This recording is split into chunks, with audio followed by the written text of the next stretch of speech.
Dans un village reculé d'Afrique de l'Ouest, niché au pied de grandes collines, vivait Fatou, une jeune fille à qui l'on avait confié un secret précieux. Elle avait donné naissance à son premier enfant, Hawa, un soir de pleine lune. Cependant, les autres filles du village se tenaient à distance, troublées par leur propre perception.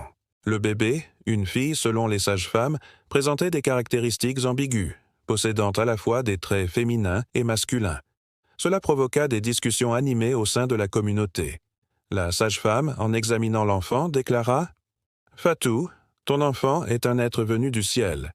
Il ou elle doit être protégé des regards indiscrets. » La douleur de l'accouchement s'estompa, mais Fatou ne pouvait détacher son regard de son bébé, son amour et son inquiétude grandissant.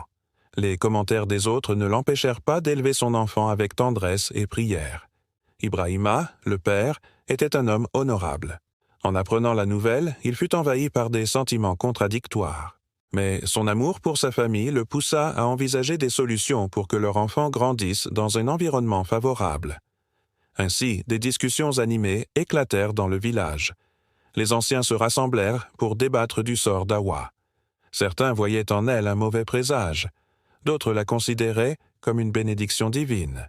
Au fil des années, Hawa grandit, participant aux jeux des autres enfants, grimpant aux arbres, dansant et explorant diverses activités. Elle se rendait compte de sa différence, mais cela ne l'empêchait pas de s'intégrer.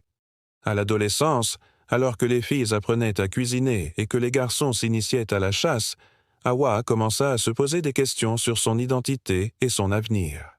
Pendant des années, Hawa priait avec ferveur, mais son apparence suscitait des interrogations.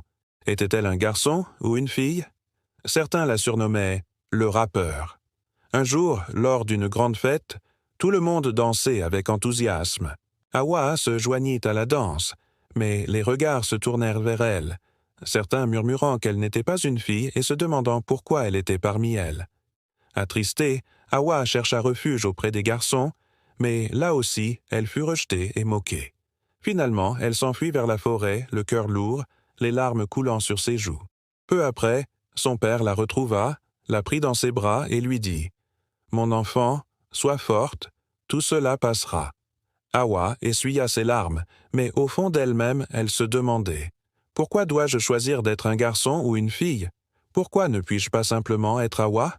À l'âge de 18 ans, Hawa rencontra Kofi, un jeune homme originaire d'un village lointain. Un soir, ils discutèrent longuement.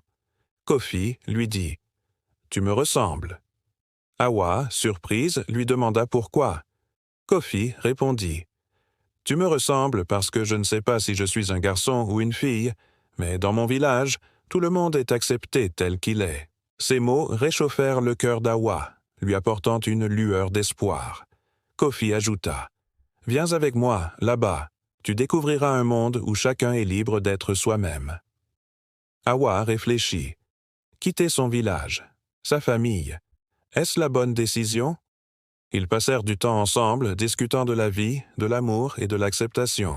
Ils traversèrent des champs verdoyants, rencontrèrent des personnes bienveillantes. Pourtant, Hawa continuait à se poser des questions sans réponse. Lorsqu'ils arrivèrent dans le nouveau village, les habitants les accueillirent chaleureusement. Les anciens soignèrent Hawa, lui apportant paix et sérénité. Son cœur s'apaisa, son visage s'illumina. Dans ce village, tout le monde vivait en harmonie. Elle y resta plusieurs mois, apprenant les traditions, la culture et les coutumes. Elle devint une personne respectée et écoutée. Un jour, elle pensa à sa mère et décida de retourner dans son village natal. Les habitants, en apprenant son retour, la célébrèrent pour sa sagesse et ses valeurs. Les hommes l'admirèrent, les femmes l'acceptèrent. Sa mère était fière de sa fille. 3 mois plus tard, Hawa donna naissance à une fille qu'elle nomma Fatou, en l'honneur de sa mère.